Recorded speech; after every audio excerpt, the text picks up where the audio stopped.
When you think of scammers, who do you picture? Maybe a shady guy in a bad business suit?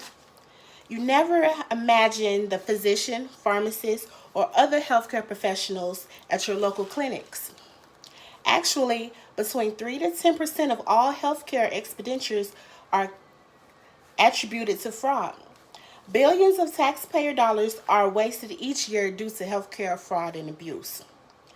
Only about 2% is reimbursed from lawsuit and settlements.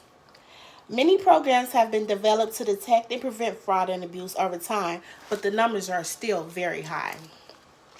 Fraud is the intentional deception to secure unfair or unlawful gain or to deprive a victim of a legal right.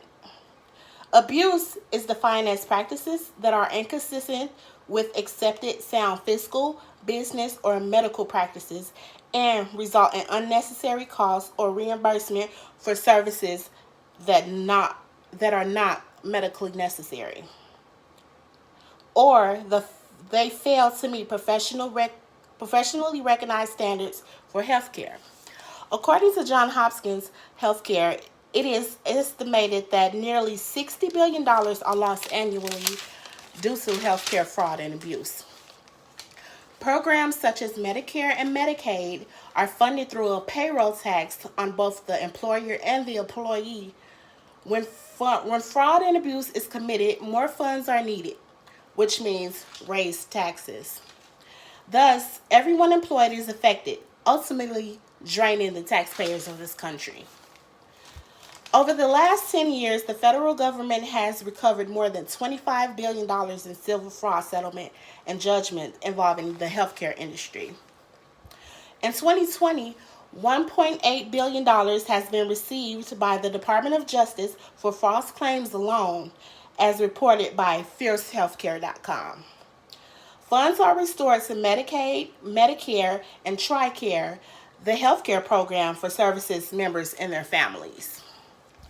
Policymakers established the following three key laws to regulate both healthcare fraud and abuse cases, in addition to creating a criminal healthcare fraud statute. The Federal False Claims Act, which imposes civil liability on any individual who knowingly submits or cause the submission of false or fraudulent claims to the federal government. The Anti-Kickback Statute, that targets individuals who knowingly and willfully pay, solicit, offer, or receive remuneration directly or indirectly, and the physician self-referral law, which prohibits providers from making referrals for certain healthcare services reimbursable by federal healthcare programs to an entity, according to RevCycleintelligence.com. Although there is no precise measure of healthcare fraud and abuse, those who commit hideous acts can cost taxpayers billions of dollars. They may also be subjected to lawsuits and be criminalized as it goes against federal laws. You also play a vital role in protecting the integrity of our healthcare system. How can you prevent healthcare fraud and abuse? If you know any fraud or abuse, it should always be reported as soon as possible.